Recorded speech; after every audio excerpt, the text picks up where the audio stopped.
Welcome back, everybody, for another deep dive. This time we're going to be looking at efficient reading and you know how to really get the most out of your reading time. Oh, yeah. We've got some excerpts from a book on teaching reading skills, Okay. and we've also got some cool diagrams that break down the chapters visually. So Awesome. get ready to become a reading ninja. Absolutely. And, you know, I think when people think about efficient reading, they just think about reading faster. Right. But this deep dive really reveals that it's more nuanced than that. Yeah. It's about understanding what you want to get out of your reading and then adjusting your approach accordingly. Mm. It's like if you're cooking just speeding through a recipe doesn't mean you're going to end up with a delicious meal. Exactly. And the source really emphasizes knowing your goals before you even open a book. Right? Like, think back to a time where you felt overwhelmed by, a reading assignment or even just a really dense article. Was it the volume of content, or was it more about feeling lost, just in this sea of words? Yeah. And that's where recognizing the structure of a text becomes key. Okay. Think about it like a roadmap. Mm-hmm. Seasoned readers kind of know how to use these landmarks and clues to navigate efficiently. Yeah. You know, Even something as simple as a table of contents can be a powerful tool Yeah. and can help you decide if a book is even worth your time. Right. No more wasting time on books that aren't going to give you what you need. Exactly. And speaking of quickly judging relevance, Hmm. the source had this whole section on using blurbs and bibliographies strategically. Yeah, those can be huge time savers, especially if you're exploring a new topic. Yeah. It's like having a knowledgeable friend recommend resources and give you like the inside scoop. Right. But, uh, and this is important, the source also emphasizes critical evaluation. Okay. Don't just blindly accept any recommendation, even if it seems like it's from a really credible source. Right. Always question and double check. I love that being an active participant in your reading journey. Exactly. Now let's get into the nitty-gritty of actually working with the text. Okay. This is where things get really practical. We're talking scanning, skimming, and busting those bad reading habits that might be slowing you down. Yeah, this is where we start fine-tuning our reading engine for maximum performance. I like that. The source dives deep into scanning and skimming. Okay. And these are two techniques that once mastered can significantly boost your reading efficiency. Uh-huh. So scanning is your go-to when you're hunting for specific information within a text, like a date or a name. Okay. Imagine you're looking for a specific ingredient in a long recipe. Right. You're not going to read the whole recipe, you're just going to scan for that one ingredient. And skimming is more about getting the gist without getting lost in the weeds. Exactly. Think about reading a movie review. You just want the overall impression, not like a scene-by-scene breakdown. Right, and the source provides some practice activities for both techniques, Oh, which can be really helpful in honing those skills. yeah. I think we've all had the experience where we're reading something and realize we weren't really paying attention, Oh, yeah. and the source digs into some common reading habits that can contribute to that, Okay. and even suggests some remedies. Yes, like subvocalization. Oh, yes. That habit of sounding out each word in your head as you read, Uh-huh. catch yourself doing that. All the time. Me too, sometimes. It feels like it should help us understand better, but it can actually be a major speed bump. Absolutely. Mm. And it's not just about speed. It can even affect our comprehension, too. Wow. Breaking free from these habits can be a game changer for your overall reading experience. Yeah. And the good news is the source is packed with practical strategies for addressing them. There's this one technique that really caught my eye. It was using a cardboard mask to guide your eye movements across the page. Oh, wow. It sounds a bit out there, but I can see how it could help train our eyes to move more efficiently. Yeah. Like creating the smooth pathway for our focus. Yeah. It's a great example of how sometimes even unconventional techniques can yield remarkable results. Absolutely. The source also provides a formula for calculating your reading speed, Okay. which can be a handy tool for those who like to track their progress. Right. But remember, it's crucial to be honest with yourself when assessing your reading speed. Right. This isn't about bragging rights. It's about understanding where you're at and how you can get better. That's right. It's about self-improvement, not competition. Exactly. Now, before we move on, I wanted to touch on something that the source didn't explicitly address, but I think is really important: mindset. The mental game of reading. That's a fascinating aspect. It's like with anything else. Uh-huh. Our attitude and beliefs can significantly impact our performance. Yeah. Approaching reading with dread or anxiety is only going to make it harder to focus and absorb the information. That's so true. I know for me, if I'm stressed or feeling pressured, my reading comprehension just goes right out the window. It's like Okay. my brain just refuses to cooperate. But if we can cultivate a mindset of curiosity and engagement, we're much more likely to enjoy the process Yeah. and retain what we read. So how do we cultivate that positive reading mindset? Well, for starters, I think it's about recognizing that reading is a skill Okay. that can be developed and improved with practice, Uh-huh. just like any other skill. Right. And it's about remembering why we read in the first place. Yeah. Is it to learn something new, to be entertained, to connect with others? Right. When we focus on those positive aspects, we're much more likely to approach it with excitement and purpose. I love that reframing our relationship with reading, seeing it not as a chore, but as an opportunity for growth, enjoyment, and discovery. Absolutely. Now, before we get too carried away with mindset, let's bring it back to the practical side of things. Okay. Because we've only just scratched the surface of efficient reading techniques. We have. Stay tuned, folks, because in the next part of our deep dive, we're going to be exploring even more strategies for maximizing your reading experience. I'm excited. Me too. Welcome back.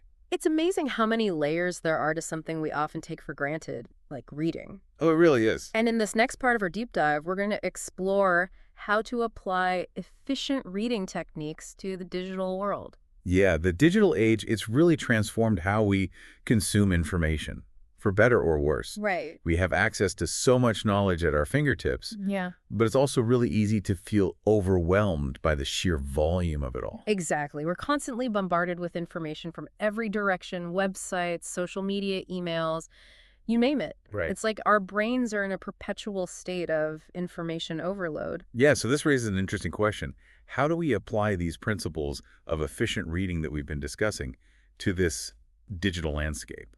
It's a challenge for sure, but I think a lot of the techniques we've covered can be adapted to the digital realm. Okay. Like, for instance, being mindful of our reading purpose is still crucial. Right. Are we scrolling through social media for entertainment, or are we researching a specific topic? Knowing why we're reading can really help us navigate that digital sea of information more effectively. Absolutely. And think about the concept of using text features to our advantage. Yeah.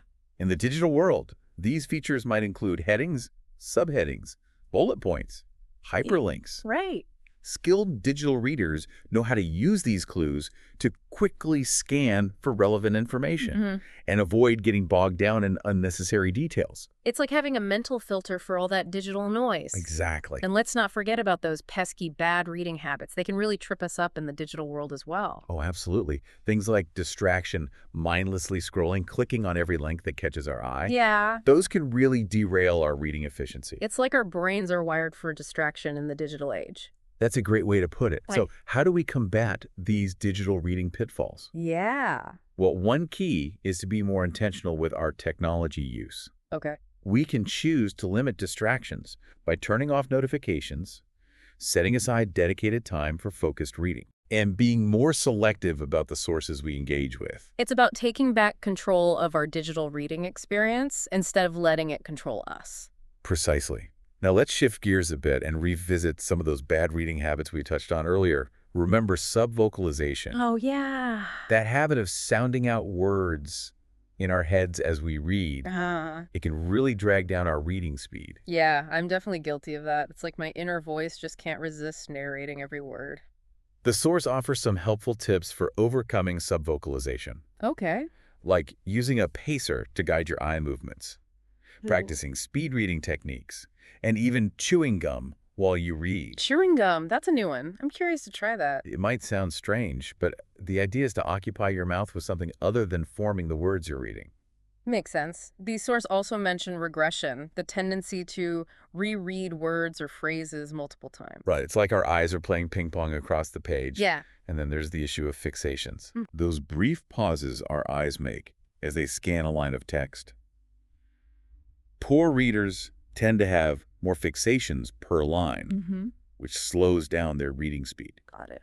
The source emphasizes that by becoming more aware of these habits, we can start to break free from their limitations Right. and develop more effective reading strategies. It's like upgrading our reading software. Exactly. And the source is packed with practical suggestions for doing just that. That's right. Techniques like using a guide to pace our eye movements, gradually increasing the difficulty of the texts we read, even practicing speed reading exercises can all contribute to significant improvement over time. Yeah, and the beauty of it is that these techniques can be adapted and personalized to fit our individual needs and learning styles. Right. It's not a one-size-fits-all approach, but a journey of self-discovery and improvement. I love that. It's about finding what works best for you Yeah. and embracing the process of becoming a more efficient, engaged, and empowered reader. Speaking of empowerment, I wanted to circle back to the idea of mindset for a moment.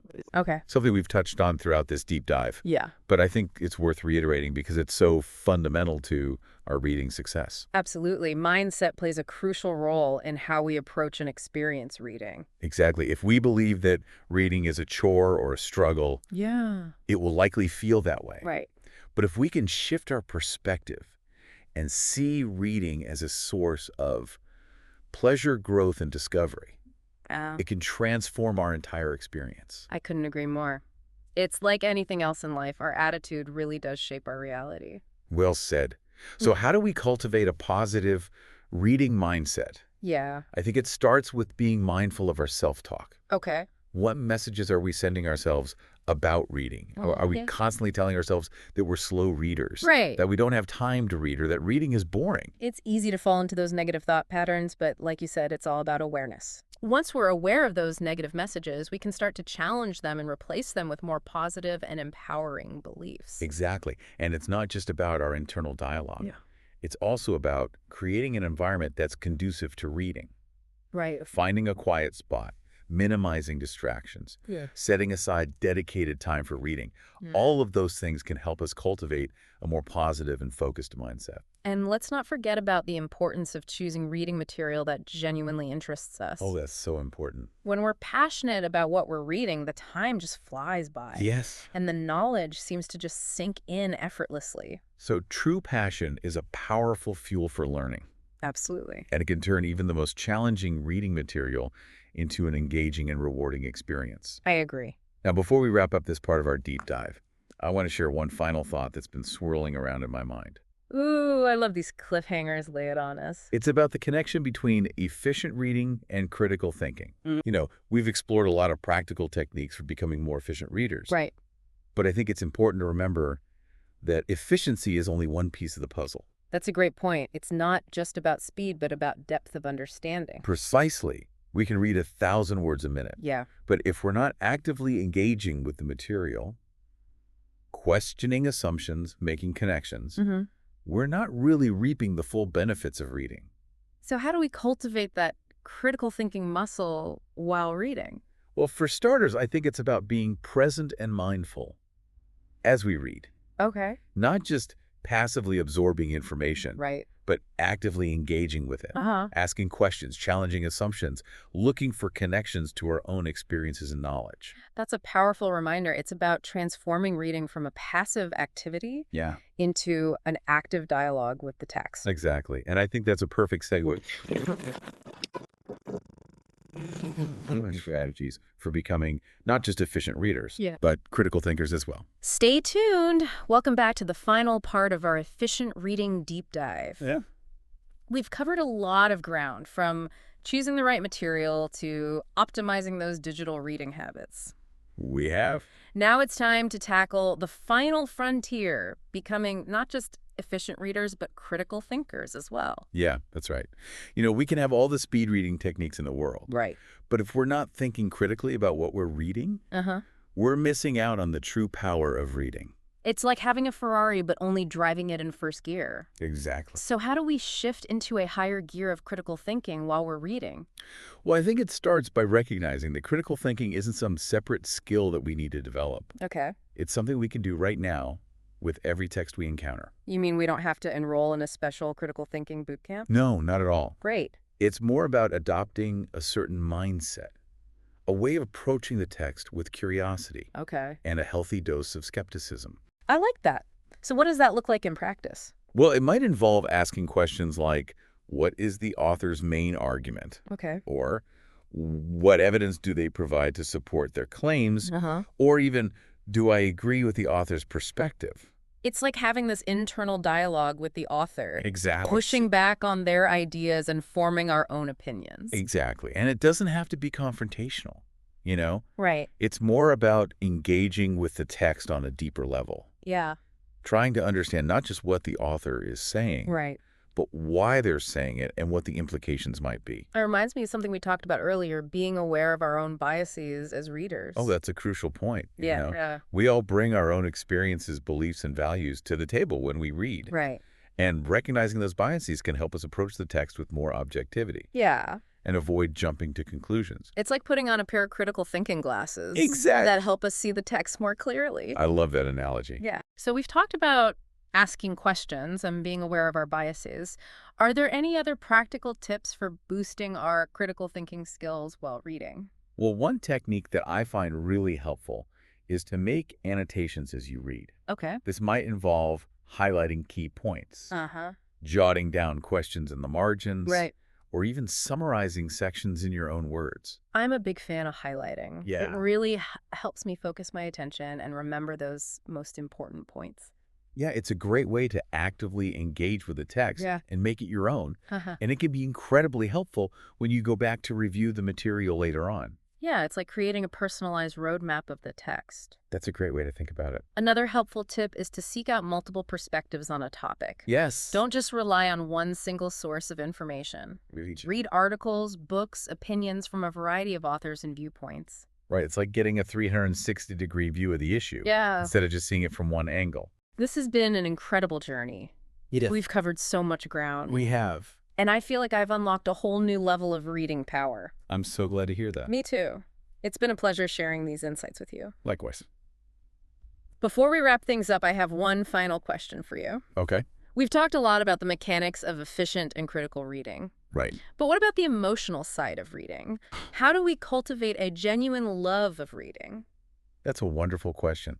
I think it starts with curiosity, You okay? allowing ourselves to be intrigued by new ideas, different perspectives, unfamiliar worlds. It's like opening a door to a whole new universe of possibilities. Exactly. And I think it's also about finding joy in the process of reading itself. Yeah. You know, savoring the beauty of language, the thrill of discovery, the simple pleasure of getting lost in a good book. Beautifully said. It's about remembering that reading is not just a means to an end, but an end in itself. Exactly. A journey of exploration, enlightenment, and pure enjoyment.